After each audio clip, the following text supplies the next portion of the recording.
ಬೆಳಗಾವಿ ಜಿಲ್ಲೆಯ ಹುಕ್ಕೇರಿ ತಾಲೂಕಿನ ಶಿರಗಾಂವ್ ಗ್ರಾಮದ ರೈತ ಬಸವರಾಜ್ ರುದ್ರಪ್ಪ ಚೌಗುಲ ಇವರ ಮನೆಯಲ್ಲಿ ಆಕಸ್ಮಿಕವಾಗಿ ಫ್ರಿಡ್ಜ್ ಬ್ಲಾಸ್ಟ್ ಆಗಿ ಮನೆ ಸುಟ್ಟು ಕರಕಲಾಗಿದೆ. ಸುಮಾರು ರಾತ್ರಿ 10:30 ಗಂಟೆಗೆ ದಿನಾಂಕ 23/11/2024ರಂದು ರಾತ್ರಿ ನಡೆದ ಘಟನೆ. 11 ಗಂಟೆಗೆ ಅಗ್ನಿಶಾಮಕದವರಿಗೆ ಅಕ್ಕಪಕ್ಕ ಸ್ಥಳೀಯ ಜನರು ಕರೆ ಮಾಡಿ ವಿಷಯವನ್ನ ಅಗ್ನಿಶಾಮಕದವರಿಗೆ ತಿಳಿಸಿದ್ದಾರೆ. ಆಮೇಲೆ ಬಂದು ಮುಂದೆ ಆಗುವ ಅನಾಹುತವನ್ನ ತಪ್ಪಿಸಿದರು.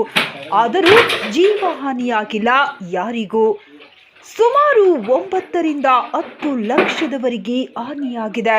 ಗ್ರಾಮ ಪಂಚಾಯಿತಿಯ ಪಿಡಿಒ ಸುರೇಶ್ ತಳವಾರ್ ಹಾಗೂ ಪಂಚಾಯಿತಿ ಸದಸ್ಯರಾದ ಶ್ರೀಧರ್ ಚೌಗುಲ, ರವಿ ಚೌಗುಲ ಸ್ಥಳಕ್ಕೆ ಆಗಮಿಸಿ ಬಸವರಾಜ್ ರುದ್ರಪ್ಪ ಚೌಗುಲ ಇವರಿಗೆ ಸೂಕ್ತ ಪರಿಹಾರವನ್ನು ಕೊಡಿಸುವುದಾಗಿ ಭರವಸೆ ನೀಡಿದ್ದಾರೆ.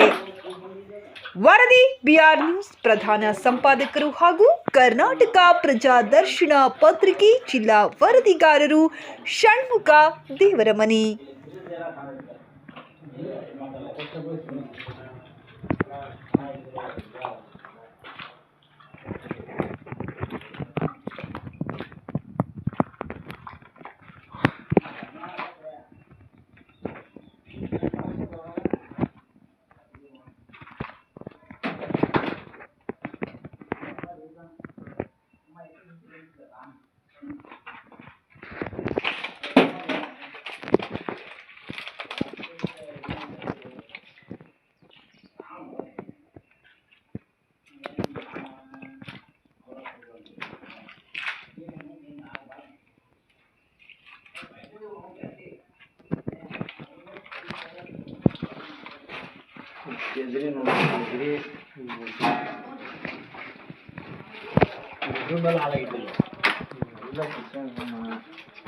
ಎಲ್ಲ ರೂಮ್ಸ್ ಹುಟ್ಟಾವ.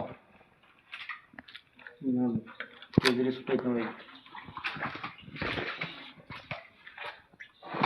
ಪಾಪ್ ಖಾಲಿ ಪುಸ್ತಕ ಬ್ಯಾಗ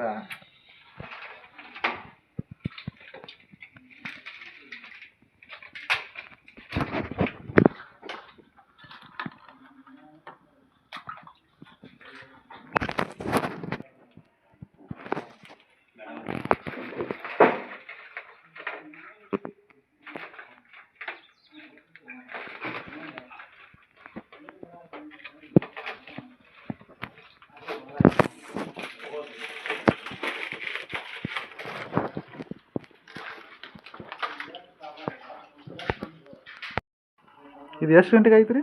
ರಾತ್ರಿ 10:30. ಆಮೇಲೆ ಹೆಂಗೆ ಆತ್ರಿ ಏನಿದೆ? ಏನು ಒಟ್ಟು ಕರೆಂಟ್ ಹೋಗಿ ಬಂದು ರೀ. ಹೋಗಿ ಬರ್ತಕಲ್ಲೇ ಎಲ್ಲಿ ಶಾರ್ಟ್ ಸರ್ಕ್ಯೂಟ್ ಆತಾನೆ ಆಮೇಲೆ ಫ್ರಿಜ್ಜ ಬ್ಲಾಸ್ಟ್ ಆತ್ರಿ. ಆಮೇಲೆ ನೀವು ಬ್ಲಾಸ್ಟ್ ಆತ ಸಪ್ಲಕ್ಕೆ ಐತ್ರಿ ಅಂತ ಮ್ಯಾಲೆ ಬಂದಿರಿ. ನಾವು ಮ್ಯಾಲೆ ಬಂದ ನಂತರ ಉರಿ ಕಾಣಕೈತ್ರಿ. ಒಳಗೆ ಉರಿ ಕಾಣಕೈತೆ ಕೂಡ ಫೈರ್ ಆಫೀಸ್ಗೆ ಎಲ್ಲ ಹುಡ್ಕೊಂಡು ಫೋನ್ ಹಚ್ಚಿದ್ರಿ. ಅವ್ರು ಬಂದು ಇದು ಸುಮಾರು ಎಷ್ಟು ನಿಮ್ಮದು ಲಾಸ್ ಐತ್ರಿ? ಕಡಿಮೆ ಒಂದು 8-10 ಲಕ್ಷ ತನಕ ಐತಿ. ಹೌದು ರೀ. ಹಾಂ ರೀ. ಇದಕ್ಕೆ ಯಾರು ಬಂದಿರೋ ಅಥವಾ ಅಧಿಕಾರಿಗಳು ಯಾರು ಬಂದು ವೀಕ್ಷಣೆ ಮಾಡಿದರು? ತಲಾಟಿ ಸಾಹೇಬ್ರು ಬಂದಿರ್ರಿ. ಹಾಂ ರೀ. ಮುಂದೆ ಪಿಡಿಒ ಸಾಹೇಬ್ರು ಬಂದಿರ್ರಿ. ಹಾಂ ರೀ. ಆಮೇಲೆ ನಿಮಗೇನು ಸರ್ಕಾರದಿಂದ ಏನು ಅನುಕೂಲ ಮಾಡಿಕೊಡ್ತಂತ ಇದ್ದಾರೆ ರೀ? ಮಾಡ್ತಾರೆ, ಒಂದಾರ ಒಮ್ಮೆ ಯಾಕೆ ಮಾಡ್ತಾರೆ. ಹೌದು. ಆಯ್ತು.